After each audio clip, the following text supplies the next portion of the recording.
سحری اتنی دبا کے نہ کھائیں کہ عصر تک اسی کے ڈکار آتے رہیں، کھٹے ڈکار آتے رہیں، اور افطاری اتنی دبا کے نہ کریں کہ پھر تراویح کے وقت پڑھاؤ کہ ہن میں کیویں پڑھاؤں، اٹھیا ہی نہیں جاندا، مجھ بن کے ڈٹھا پہ ہوندا ہے۔ تو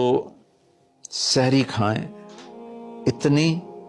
کہ بس عام معمول کا پیٹ بھر جائے، کچھ حصہ خالی ہو، اور آپ کو دوپہر سے بھوک لگنی شروع ہو جائے۔ جب آپ کو دوپہر سے بھوک لگنی شروع ہوگی تو آگے 6-7 گھنٹے کا سفر ہے، اس میں پوری مشین خالی چلے گی، تو جتنے گندے مادے اور فاسد مادے جمع ہوتے ہیں وہ سارے جل جاتے ہیں۔ تو جب آپ کا فاقہ 12 بجے سے شروع ہو جائے گا اور 6-6:30 بجے تک چلے گا، تو آپ کے جسم کا ایک ایک خلیہ گرم ہو جائے گا اور اس میں سے بھاپ نکلے گی، اور آپ کے جسم کی گندگی پورے سال کی جو جمع ہے وہ جلنا شروع ہوگی۔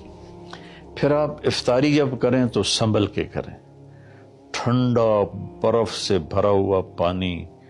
اور روح افزا اور جام شیریں اور دودھ سوڈا، اور اس میں برف کے اتنے بڑے بڑے ڈلے ڈال کے جب آپ پیتے ہیں تو سارے دن کے روزے کا جسمانی فائدہ فوت ہو جاتا ہے، ختم ہو جاتا ہے۔ رمضان کا مطلب بارش بھی ہے، جو سبحان ہے، عربی بھی عجیب زبان ہے۔ رمضان کا مطلب بارش بھی ہے، رمضان کا مطلب اگر رمضا مصدر ہو، رمضا،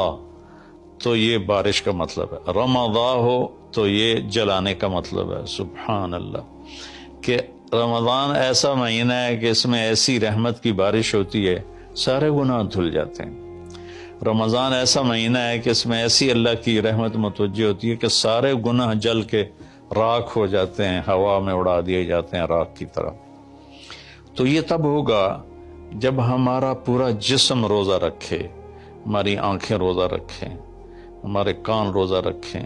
ہماری زبان روزہ رکھے، ہمارے ہاتھ روزہ رکھیں، ہمارے پاؤں، ہمارا دل دماغ روزہ رکھے، تو پھر یہ روزہ، یہ رمضان بنے گا اور ہمارے گناہوں کو جلا دے گا یا دھو دے گا۔ اور اس میں خاص طور پر اللہ کے نبی نے فرمایا کہ شراب پینے والا توبہ کر لے، چونکہ شرابی کی بخشش نہیں ہوتی رمضان میں۔ ایک ہوتا ہے دلیر ہو کے پینا، کوئی نہیں، کچھ نہیں ہوتا، اللہ بڑا غفور و رحیم ہے، یہ تو سارے پکڑے جائیں گے۔ ایک آدمی میرے پاس آیا، وہ کہنے لگا جی مجھے شراب کی عادت ہے، چھٹتی نہیں، کئی دفعہ چھوڑی ہے، پھر نہیں چھوٹتی، اور پھر جو وہ تھاڑے مار کے رویا، اتنا رویا کہ میں بھی غمگین ہو گیا اس کے رونے کو دیکھ کر۔ اس کا معاملہ اور ہے، تو اس پر اللہ کی رحمت نازل ہو جائے گی، چونکہ جو توبہ کرتا رہتا ہے پھر اس سے ٹوٹ جاتی ہے، وہ دن میں 70 دفعہ بھی توڑے گا اور توبہ کرے گا تو اللہ کے ساتھ دوستی باقی رہے گی۔ تو ایک شرابی ہے تو اللہ کے واسطے چھوڑ دے۔ ماں باپ کو دکھ، عق الوالدین، ماں باپ کی نافرمانی نہیں فرمایا، ماں باپ کو پرزے کر دینا۔ نافرمانی تھوڑی بہت ہر بچے سے ہو جاتی ہے، لیکن ایسی نافرمانی کہ ماں باپ کا دل ٹکڑے ٹکڑے ہو جائے، اس کو کہتے ہیں عقوق الوالدین، عاق لوالدیہ۔ جو ماں باپ کے دل کو ٹکڑے ٹکڑے کر دے اس کی بھی بخشش نہیں ہوتی۔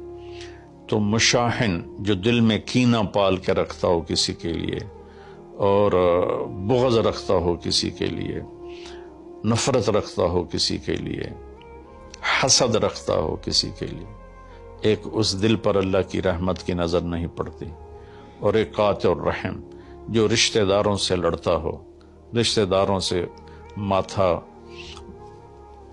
جو مارتا ہو، کبھی سینگ پھنسائے ہیں، کبھی اس کے ساتھ کبھی اس کے ساتھ، خونی رشتوں میں جو غلط سلوک اختیار کرتا ہے، ایک اس کی خاص طور پہ بخشش نہیں ہوتی۔ تو باقی اللہ کا دریائے رحمت ہے، جو بھی توبہ کرے گا، مشرک بھی توبہ کرے گا معاف، سود خور توبہ کرے گا معاف، چور توبہ کرے، ڈاکو توبہ کرے، زانی توبہ کرے، قاتل توبہ کرے، شرابی توبہ کرے، ماں باپ کا نافرمان توبہ کرے، اور رشتہ داروں سے لڑنے والا توبہ کرے، نفرت رکھنے والا توبہ کرے، اور سود پہ کام کرنے والا توبہ کرے، سود کھانے والا توبہ کرے، سب معاف ہو جائے گا، سب معاف ہو جائے گا۔